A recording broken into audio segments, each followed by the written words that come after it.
السلام علیکم ورحمۃ اللہ وبرکاتہ۔ ایک دن کا ذکر ہے کہ حضرت ابراہیم علیہ السلام دریا کے کنارے تشریف لے جا رہے تھے کہ آپ نے ایک جانور کو مردہ حالت میں دیکھا۔ اس کی لاش آدھی پانی میں تھی اور آدھی خشکی پر۔ پانی والے حصے کو دریائی جانور کھا رہے تھے اور خشکی پر پڑے ہوئے حصے کو جنگلی جانور اور پرندے نوچ نوچ کر کھا رہے تھے۔ یہ دیکھ کر حضرت ابراہیم علیہ السلام کے قلب اطہر میں یہ خیال گزرا کہ اس جانور کے زندہ کرنے کی کیفیت کیا ہوگی۔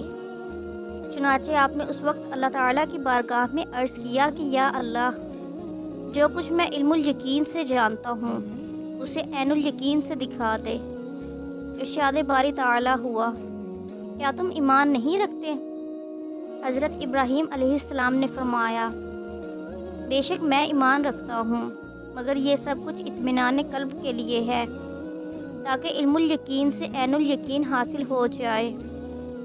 ارشاد باری تعالیٰ ہوا، 4 پرندے کو لے کر ذبح کرو اور چاروں کے گوشت کا قیمہ بنا کر آپس میں اچھی طرح سے مکس کر دو، اور پھر 4 پہاڑیوں پر تھوڑا تھوڑا گوشت رکھ دو، اور اس کے بعد اللہ تعالیٰ کی قدرت کا نظارہ دیکھو۔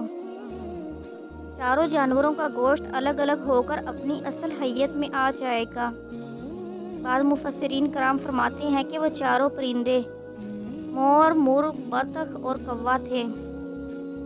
حضرت ابراہیم علیہ السلام نے اللہ تعالیٰ کے حکم کے مطابق چاروں پرندوں کو ذبح کر کے ان کا قیمہ کیا اور خوب اچھی طرح آپس میں مکس کر کے چاروں پہاڑیوں پر تھوڑا تھوڑا رکھ دیا اور ان پرندوں کے سر اپنے پاس رکھ لیے۔ اس کے بعد ان پرندوں کو آواز دے کر بلایا۔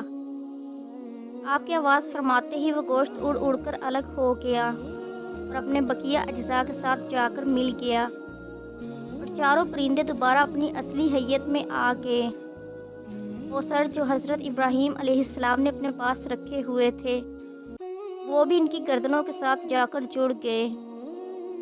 حضرت ابراہیم علیہ السلام اس نظارے کو دیکھنے میں مصروف تھے کہ اسی وقت حضرت جبرائیل علیہ السلام آپ کے پاس تشریف لائے اور دریافت فرمایا کہ آپ نے کیا ملاحظہ فرمایا۔